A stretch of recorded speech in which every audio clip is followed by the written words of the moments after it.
দর্শক ত্রয়োদশ জাতীয় সংসদ নির্বাচনে 2 শতাধিক আসনে বিজয়ী হয়ে সরকার গঠন নিশ্চিত করেছে বিএনপি। আমরা একটু যেতে চাই বিএনপি কার্যালয়ে। সেখানে পর জামাতে আমিরের খুবই খারাপ অবস্থা হয়। বিএনপি দল বিজয়ী হওয়াতে জামাতে ধ্বংসলীলা চলছে। সবশেষ খবর জানাবেন আমার সহকর্মী মাহিলা ইসলাম। মাহিলা, আপনি তো সেখানে আছেন, দলের নেতাকর্মীরা এই যে বিশাল জয় পেল তাদের প্রতিক্রিয়া জানাবেন আমাদের। আমরা কোন অপরাধমূলক কার্যকলাপকে বরদাস্ত করবো না, যত বড় নেতাই হোক, আইনের বাইরে কেউ কোনো কিছু করতে পারবে। দর্শক, দিনভর ভোট গ্রহণ ও রাতে ভোট গণনা শেষে এখন সবাই অপেক্ষা করছে আনুষ্ঠানিক ফলাফল ঘোষণা। আমরা একটু নির্বাচন পরবর্তী পরিবেশ বা পরিস্থিতি জানতে চাই। অনেকগুলো সংকটের মধ্য দিয়ে গেল 1.5 দশকে বাংলাদেশকে যেতে হয়েছে। বিশেষ করে আর্থিক সংকটের অবস্থা অত্যন্ত ভয়াবহ। এদিকে নির্বাচনে জিতেই আওয়ামী লীগকে সুখবর দিলেন তারেক রহমান। শীঘ্রই আওয়ামী লীগের নিষেধাজ্ঞা প্রত্যাহার। দেশবাসীকে ধন্যবাদ দিলেন। আসসালামু আলাইকুম দর্শক, আজকের গুরুত্বপূর্ণ একটি ভিডিও আপনাদেরকে দেখাতে চলেছি, যে ভিডিওটি দেখলে রীতিমতো অবাক হতে বাধ্য হবেন। দর্শক, জামাতে আমিরের আজ খুবই খারাপ অবস্থা হয় বিএনপি বিজয়ী হওয়ায়। সারা দেশেই তোলপাড় সৃষ্টি হয়েছে নির্বাচন ঘিরে, আর আজকে ফলাফল ঘোষণা করেছে এবং তারেক রহমান বিপুল ভোটে জয়ী হন। আর এই খবরটি শুনে জামাতের আমির সহ্য করতে পারেনি। দর্শক, এ বিষয়ে বিস্তারিত দেখতে পারবেন এই একটি ভিডিওতে, তাই 1 সেকেন্ডও না টেনে পুরো ভিডিওটি দেখবেন। চ্যানেলে নতুন হলে সাবস্ক্রাইব করে রাখবেন পরবর্তী আপডেট পাওয়ার জন্য। ভিডিওতে একটি লাইক করে দেখতে থাকুন সম্পূর্ণ ভিডিওটি। একটু যেতে চাই বিএনপি কার্যালয়ে। সেখানকার সবশেষ খবর জানাবেন আমার সহকর্মী মাহিলা ইসলাম। মাহিলা, আপনি তো সেখানে আছেন, দলের নেতাকর্মীরা এই যে বিশাল জয় পেল তাদের প্রতিক্রিয়া জানাবেন আমাদের। মৌটুসী, আপনাকে ধন্যবাদ। যেমনটি বলছিলেন, সকালে এখানে গুলশান কার্যালয়ে রয়েছি।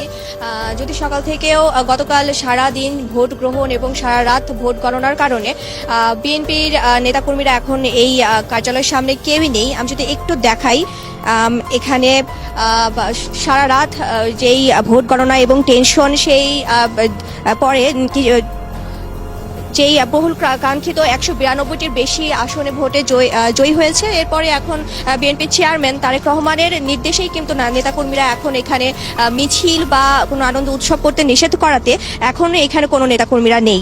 আর আরেকটি কথা বলে রাখি, সেটি হচ্ছে যে এবারের ভোট যেহেতু সুষ্ঠু হয়েছে এবং সকল দলের অংশগ্রহণে নির্বাচনটি হয়েছে, তাই এলো ইনোভার, যেন আপনি লাইফে থাকেন রেডি প্রতিদিন। Innova, designed for now. সেক্ষেত্রে ঢাকার 15টি আসনের মধ্যে 6টি আসন কিন্তু বিএনপি নিজে থেকে ব্যর্থ হয়েছে এবং তারা তাদের কাঙ্ক্ষিত ফলটি পায়নি বলে দলটি বেশ উদ্বেগ প্রকাশ করেছে বলে আমরা জানতে পেরেছি। কারণ যেহেতু বিএনপি ভেবেছিল 15টি আসনের মধ্যে হয়তো আরো ভালো ফলাফল তারা পাবে, সেই ক্ষেত্রে 6টি আসন হাতছাড়া হয়ে যাওয়াতে দলটির ভিতরে অনেকটাই একটু উদ্বেগ কাজ করেছে।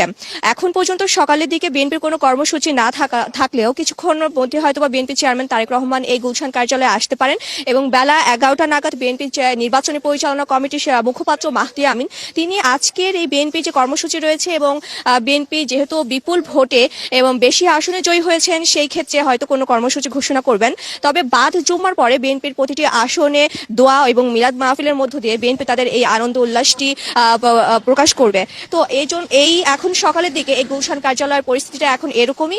দর্শক, নির্বাচন হয়ে গেছে, ফলাফলও আমাদের হাতে এসে গেছে। বিএনপির নিরঙ্কুশ সংখ্যাগরিষ্ঠতা, অর্থাৎ বিএনপি সংসদে গিয়ে ইচ্ছা করলে এমন একটা পরিস্থিতি তৈরি করতে পারে যে তারা যা চাইবে তাই করতে পারবে এবং যেভাবে ইচ্ছা সংবিধান পরিবর্তন করার ক্ষমতাও তারা পেয়ে গেছে। সেরকম ব্যাপারটা যখন তারা পেয়ে যাচ্ছে, তখন জুলাই সনদ বাস্তবায়ন করা এবং জুলাই সনদের নানা ধরনের কথাবার্তা আমরা গত 1.5 বছর ধরে এই অন্তর্বর্তীকালীন সরকার, বিদায়ী অন্তর্বর্তীকালীন সরকারকে যেগুলো আমরা বলতে শুনেছি, ভালো ভালো কথা, সংস্কারের কথা যেগুলো বলতে শুনেছি, সেই বলতে শোনা কথাগুলো আদৌ বিএনপি এখন পরোয়া করবে কিনা সেই প্রশ্ন এসে যাবে এবং সেই প্রশ্ন এসে যাওয়ার পক্ষে জনগণের সম্মতি তারা পেয়ে গেছে। জনগণের সম্মতি যখন পেয়েছে, তখন প্রশ্ন আসে যে বিএনপির এই ভূমিধস বিজয়ের এগেনস্টে জামাত এবং এনসিপির এরকম ভরাডুবি হলো কেন? যখন জামাত এবং এনসিপি প্রত্যাশা করছিল যে তাদের 11 দলীয় জোট নির্বাচিত হয়ে সরকার গঠন করবে এবং বিএনপিকে তারা তুড়ি মেরে উড়িয়ে দেওয়ার চেষ্টা করছিল, যেগুলো আমরা দেখেছি ভোটের মাঠে, সেগুলো বাস্তবায়ন হলো না কেন? কিংবা মানে তারা প্রতিদ্বন্দ্বিতায় যেতে পারলো না কেন? রাতে যখন অর্ধেক আসনের ফলাফলও ঘোষণা করা হয়নি, তখনই কেন জামাতের আমির সংবাদ সম্মেলন করে পরাজয় মেনে নিলেন? সেই প্রশ্নগুলো আসে। এই ভূমিধস বিজয় বিএনপির, তার এগেনস্টে ভূমিধস পরাজয়, এর কারণ কি? কি কারণে জামাত এবং এনসিপি মূলত হেরে গেল? আমরা এই ভিডিওতে সেই ব্যাপারটা বিশ্লেষণ করে বোঝার চেষ্টা করব এবং তার সঙ্গে আপনারা মিলিয়ে দেখবেন যে জামাত এবং এনসিপির ভরাডুবির মূল কারণ আমরা যেটা আলোচনা করছি সেটা নাকি আপনাদের মতামতে ভিন্ন কিছু। সেই আলোচনা করেই বোঝার চেষ্টা করবো এই ভিডিওতে। থাকবেন পলিটিক্স টিভির নিয়মিত আয়োজনে।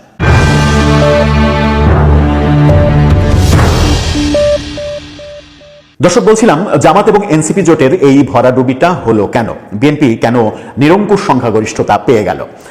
এই বাস্তবতায় যদি আপনি নজর দিতে চান তাহলে আপনাকে একটু পিছনে ফিরতে হবে। একটু পিছনে কোথায় ফিরতে হবে? জামাতের সব থেকে বড় ক্ষতিটা যেটা হয়ে গেছে সেটা হচ্ছে, ব্যক্তিগতভাবে আমি জামাত কিংবা বিএনপি কোন জোট জিতলো, কে জিতলে কি লাভ ক্ষতি, এগুলোর মধ্যে তো ব্যক্তিগতভাবে আমার কোনো ইন্টারেস্ট নেই, কিন্তু আমি একেবারে মাঝখানে দাঁড়িয়ে যে পর্যবেক্ষণটা আমার তৈরি হয়েছে সেগুলোই আলোচনা করার চেষ্টা করছি। মূলত জামাতের ক্ষতিটা হয়েছে এনসিপির সঙ্গে জোট করে। এনসিপির সঙ্গে জোট করার মাধ্যমে যে ক্ষতিটা হয়েছে সেই ক্ষতি, নাম্বার 1 ক্ষতি হচ্ছে এবারের নির্বাচনে জামাতের আওয়ামী লীগের ভোটার যারা ভোট দিয়েছেন তাদের একটা বড় ভোট, তাদের একটা বড় সমর্থন পাওয়ার সম্ভাবনা ছিল। কেন ছিল? কারণ বিগত 1.5 বছরে জামাত আওয়ামী লীগের বিরুদ্ধে কোনো নিপীড়ন, নির্যাতন এই কাজগুলো করেনি যে অভিযোগগুলো বিএনপির বিরুদ্ধে ছিল। আমি নির্বাচনে বেশ আগে বলেছিলাম যে নির্বাচন হলে বিএনপির ভূমিধস বিজয় হবে, কারণ বিএনপি 15 বছর ধরে এই ফ্যাসিস্ট সরকারের বিরুদ্ধে লড়াই করেছিল। তারও পূর্বে বিএনপির ইতিহাস হচ্ছে স্বৈরাচারের বিরুদ্ধে বেগম খালেদা জিয়ার নেতৃত্বে 9 বছর সংগ্রাম। তো গণতান্ত্রিক অধিকারের জন্য, ভোটের অধিকারের জন্য, মুক্ত একটা সমাজের জন্য বিএনপি সবসময় লড়াই করেছে এবং তারই যে বহিঃপ্রকাশ হচ্ছে জনগণের বিএনপির প্রতি ভালোবাসা, হচ্ছে এই ল্যান্ডস্লাইড ভিক্টরি। এই ভিক্টরিকে মূল্যায়ন করতে হবে সেই কোণ থেকে। বিএনপি হচ্ছে বাংলাদেশের সবচেয়ে জনপ্রিয় রাজনৈতিক দল। এর প্রতিষ্ঠাতা শহীদ প্রেসিডেন্ট জিয়াউর রহমান যখন দল প্রতিষ্ঠা করেন তারপর থেকে বিএনপি জনপ্রিয়তা কখনো হারায়নি।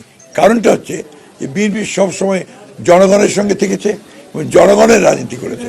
সেটাই হচ্ছে বিএনপির সবচেয়ে বড় শক্তি। একটা কথা মনে রাখতে হবে আমাদেরকে, যে বিএনপি কোনো ক্যাডার বেস পলিটিক্যাল পার্টি না, BNP is a mass base political party. সুতরাং এটা, প্রিয় দর্শক, সম্পূর্ণ ভিডিওটি দেখলেন, অবশ্যই বুঝতে পেরেছেন ভিডিওটি কতটা গুরুত্বপূর্ণ ছিল। দর্শক, এই ভিডিওতে যে তথ্যগুলো আপনারা পেয়েছেন এ বিষয়ে আপনাদের কি মতামত তা অবশ্যই কমেন্ট করে জানাবেন এবং পরবর্তী আপডেট ভিডিওগুলো সবার আগে পেতে চ্যানেলটিকে এখনই সাবস্ক্রাইব করে রাখুন। এই মুহূর্তে বিদায় নিচ্ছি, দেখা হবে পরবর্তী কোনো ভিডিওতে। সে পর্যন্ত ভালো থাকুন, সুস্থ থাকুন। আসসালামু আলাইকুম।